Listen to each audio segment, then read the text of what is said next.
Voglio tornare sul Napoli-Juventus perché sono rimasto molto colpito dalla critica generale che ha un solo nome e cognome praticamente, Luciano Spalletti, che certamente ieri ha perso brutalmente, devo dire, il confronto con Antonio Conte. Alcune scelte oggettivamente discutibili, no? Quella di Ildiz lì davanti, spalle alla porta, che si deve un po' destreggiare, che ha fatto enorme fatica, e soprattutto quello che onestamente mi ha fatto anche un po' rabbrividire è come l'ha giustificata. No, era una sorta di sfizio, ce lo siamo tolti. Sì, sì, l'ha messa giù così, forse anche un po' ironizzandoci sopra, non lo so, ma non c'è nulla da ironizzare su una roba del genere. Su quello anche io sono rimasto molto colpito, onestamente. E anche le scelte a partita in corsa, l'abbiamo detto, già la Juventus non è che abbia questa qualità dalla panchina che tu dici magari c'è l'uomo che te la può risolvere. Sì, ci sono quei 10 minuti di Zegrova, ma veramente 10, proprio cronometro alla mano, che possono aggiungere qualcosa, ma sostanzialmente poi eh, che facciamo? E quindi proprio per questo motivo, come già dicevamo, il Diz non lo togli, il Diz non lo togli. E quindi, francamente, sì, Spalletti ha tante responsabilità ieri, certamente, ma diamo prima un'occhiata generale. Voglio partire da diamo un'occhiata generale. Cioè, ieri è la settima sconfitta della Juventus al Maradona in campionato. È la settima volta che vanno là e ritornano a casa con le ossa rotte. È la settima volta! Cioè, questo lo dico perché forse in tanti ancora pensano Napoli, Juve, due squadre dello stesso livello. No, no! No! Il Napoli è più forte della Juventus. Il Napoli è avanti, con gli infortuni, con le difficoltà, con tutto. Il Napoli ha un progetto che è nettamente superiore a quello juventino e gli ha permesso oggi di avere una squadra competitiva anche quando si fa male un giocatore, perché tanti diranno ma pure la Juve, certo, pure la Juve, il problema è che la Juve se non c'è Bremer è finito, non ce n'è uno che poi dietro ha quella leadership che può trascinare. Il problema è che la Juventus, se perde, anzi quasi vi dico, chi deve perdere a centrocampo la Juventus per dire è finita? Il Napoli ne ha persi 4 centrocampisti titolari, 4! 4! Ne ha persi 4! Che distruggerebbero qualsiasi squadra! Eppure ancora fa quello che gli pare in mezzo al campo il Napoli.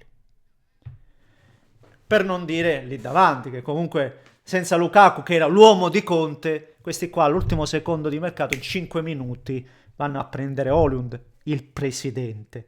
Perché il primo responsabile che oggi ci fa dire il Napoli è nettamente avanti alla Juventus è sempre chi sta a capo della piramide. Tutti gli altri discorsi sono secondari, perché se pensiamo che ogni volta bisogna cambiare allenatore, non si va da nessuna parte. Oggi al Napoli c'è chi sa fare le cose per bene, alla Juventus non sanno neanche chi le fa le cose. Cioè, questa è la differenza. Al Napoli c'è chi le fa per bene, alla Juventus non sanno neanche chi le fa le cose. E questo è il punto su cui partire, il primo punto su cui andare a dibattere. Poi, se vogliamo soffermarci unicamente sulla gara di ieri, certo che Spalletti ha sbagliato, certo che ieri Spalletti non è azzeccata mezza, certo che non era la partita giusta per andare a provare con Sessao e Ildiz spalle alla difesa, con quelli là che ti vengono e ti mangiano, perché ieri il Napoli ha mangiato la Juventus per intensità, per cattiveria e per tutto il resto. Ed è certo che per quanto mi riguarda il gol poteva arrivare o non arrivare senza Ildiz ugualmente, perché poi anche con Ildiz in campo per 70-80 minuti, ribadisco, non c'è stata gara. Poi per 10 c'è stata parità di intensità, ma per il resto non ce n'è stata gara. E qua, poi Vedi, anche se da Ildiz all'ultimo secondo quasi quasi Zegrova te la risolve lo stesso, per dirvi come comunque la Juventus di Spalletti in qualche modo in partita c'è anche rimasta. Cioè, io le critiche a Spalletti sono il primo a fargliele, anche perché penso che adesso è passato oltre un mese e una settimana se non vado errato, no? Dal suo ingaggio alla Juventus. E qualcosa lo ha fatto e si è visto. Cioè, Cup Miners che prima non si poteva proprio vedere e oggi meno male da braccetto qualcosina può fare. Oggi si inizia a parlare di Miretti e fino all'altro giorno non sapevamo neanche che giocasse nella Juventus. Miretti, e quantomeno adesso c'è una soluzione in più. Lo stesso Ildiz che oggi siamo qui a dire è insostituibile. Si era spento prima dell'arrivo di Spalletti, si era totalmente rabbuiato lo stesso Ildiz. Quindi qualcosina comunque Spalletti l'ha fatta. Non pensiamo che adesso sia lui l'impostore, il cattivo, il villano. È anche lui a rogo, no, perché davvero non si capisce allora qual è l'origine di tutti i mali. Non si capisce. Perché pongo un altro esempio molto, molto grossolano e molto stupido. Non è che qua stiamo parlando di una Juventus. No, parto dalla Fiorentina, ci butto anche la Fiorentina. Non è che si criticava la Fiorentina che arrivava sesta, settima, faceva finali di conference con Italiano, con Palladino. No, ma non va bene. E oggi è ultima. Parliamo di anni di settimo posto, sesto, settimo, non mi ricordo. E oggi è ultima. Allora qui vediamo perché qualcosa è cambiato. No, per la Juventus, ragazzi, sono anni che la Juventus, perché ieri poi siamo di nuovo arrivati al punto la Juventus neanche quest'anno lotta per lo scudetto. Esatto, neanche quest'anno lotta per lo scudetto. Esatto, perché sono anni che la Juventus non lotta per lo scudetto e sono anni che la Juventus lotta per la Champions. E la Juventus lotterà per la Champions anche quest'anno, ve lo garantisco. Lavorando, Spalletti in qualche modo lotterà anche per la Champions. Ma è questo oggi lo status della Juventus ed è questo oggi lo status del Napoli, una squadra che negli ultimi 3 anni ha vinto 2 scudetti, una squadra che negli anni ha saputo sempre aggiungere, facendo anche qualche passaggio a vuoto, l'anno del decimo posto, quello che è, e per carità, ma una squadra sempre forte, che ne dica Conte.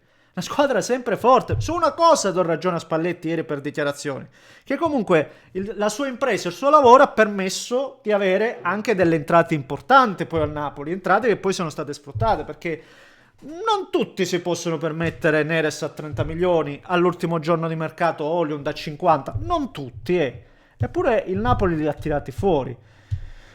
Il problema è che quegli acquisti fatti sono sempre mirati, sono sempre funzionali, poi vengono sempre sviluppati e valorizzati. Alla Juventus invece vengono ogni volta depredati, non c'è unione di intento, non si capisce chi li sceglie e chi li vuole quei giocatori, e poi non si capisce con quale struttura questa squadra deve giocare. Ecco, secondo me l'unica cosa è che Spalletti stesso non pensava di avere queste difficoltà, non credeva forse neanche lui. E forse per questo motivo continua a giocare con la difesa a 3, non lo so, ma questa forse è la critica più grande che possiamo rivolgergli.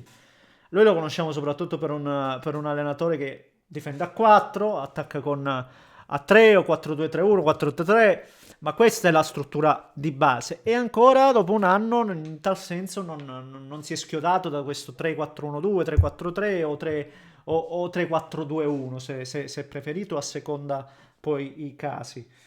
E su questo qualcosa va fatto, però ribadisco, se può essere anche il responsabile principale per la partita di ieri Spalletti, ma di certo non lo è per lo stato attuale della Juventus. Cioè oggi la Juventus è più scarsa del Napoli, se non partiamo da questo non ce n'è, ed è più scarsa del Napoli, ribadisco, nonostante al Napoli mancano 4 centrocampisti titolari. Questa è la verità, è la verità schiacciante. Se non la si capisce, non la si comprende, si continuerà a cambiare sempre l'allenatore e i risultati mai arriveranno. Ma ne sono conscio. Cioè, e ritorno ancora una volta ad Antonio Conte. Antonio Conte, perché rimane a Napoli a inizio stagione? Perché magicamente si è sentito tifoso napoletano che non possa... No, rimane a Napoli e non accetta la Juventus, proprio perché c'è una differenza sostanziale tra quello che è diventato il Napoli e quello che oggi si è ridotto la Juventus. Se non si capisce questo, ragazzi, si farà sempre tanta confusione, per come la vedo io, perlomeno. Va bene, signori, io la mia l'ho detta. Fatemi sapere cosa ne pensate voi, lasciate il like, iscrivetevi, fate un po' come vi pare.